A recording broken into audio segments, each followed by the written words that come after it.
ரொம்ப நாள் கழிச்சு நான் படிச்ச காலேஜுக்கு ஒரு விசிட் போட்டிருந்தேன். ஆமா, நியூ காலேஜ்ல நடந்த காமர்ஸ் பஜார் ஈவென்ட்ட தான் நான் அன்னைக்கு அட்டெண்ட் பண்ணியிருந்தேன். ரொம்ப நொஸ்டால்ஜிக்கா ஃபீல் ஆச்சு. அந்த வைப்ஸ் அந்த ஸ்டூடெண்ட்டா இருந்தப்ப நம்ம பண்ண வேலைகள் எல்லாமே கண்ணு முன்னாடி வந்து போயிட்டுருந்தது. As an alumni of this department நாட் அண்ட் பண்ணாம எப்படின்னு நானும் என் ஃப்ரெண்ட தரத்தரன்னு இழுத்துட்டு கூட்டிட்டு வந்துட்டேன். ஆஸ் யூசுவல்ங்க ஒரு பெர்ஃப்யூம் கடைய பார்த்தேன். நம்ம கிட்ட இருக்க பேட் ஹேபிட்டே இதான். ஒரு பெர்ஃப்யூம் கடைய பார்த்தா போதும் ஓடி போய் ஸ்னிஃப் பண்ணி உட்காந்துடுறது.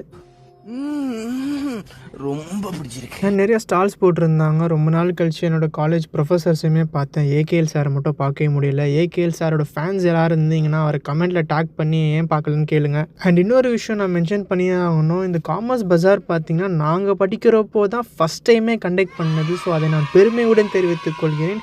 நீங்கள் இந்த ஸ்டால்ஸ்லேயே என்னோட ஐயை ரொம்ப கேட்ச் பண்ண ஸ்டால்னால் அது இந்த புக் ஸ்டால் தான் சொல்லுவேன். இஸ்லாத் ரிலேட்டடான புக்ஸ் நிறையா விஷயங்கள் இங்கே இருந்தது. இங்கிலீஷ், தமிழ் நிறையா மொழியில் இருந்துச்சு. அவரோட அக்கௌண்ட்டையுமே நான் டேக் பண்ணுறேன். உங்களுக்கு தேவைன்னா ரீச் அவுட் பண்ணி பாருங்கள். அப்புறம் இன்னொரு அத்தர் கடையில் போய்ட்டு நம்மளோட ரெகுலரான ரூட்டை பண்ணி முடிச்சாச்சு. அப்படியே பக்கத்தில் பார்த்தா தெரிஞ்ச பையன் சன் ஆப்டிகல்ஸில் உட்காந்துட்டு இருந்தான். நான் காலேஜ் படிக்கிறப்போ சன் ஆப்டிகல்ஸ்லேருந்து தான் ஸ்பெக்ஸ்லாம் போடுவேன். எனக்கு கொஞ்சம் பட்ஜெட் ஃப்ரெண்ட்லியாகவும் இருக்கும், கொஞ்சம் கிளாரிட்டியாகவும் இருக்கும். ஸோ நீங்களும் காலேஜ் ஸ்டூடெண்ட்னா சன் ஆப்டிகல்ஸ் ட்ரை பண்ணி பாருங்கள். அப்படியே வெளியில் வந்தால் ஃபுட் ஸ்டால்ஸ் நிறையா போட்டிருந்தாங்க. பிரியாணி, ஷவர்மா, பர்கர், சமோசா, ஸ்வீட்டுன்னு சொல்லி எல்லா விதமான ஃபுட்ஸுமே அங்கே இருந்துச்சு. இதில் சேலஞ்சஸுமே கண்டக்ட் பண்ணிட்டு இருந்தாங்க.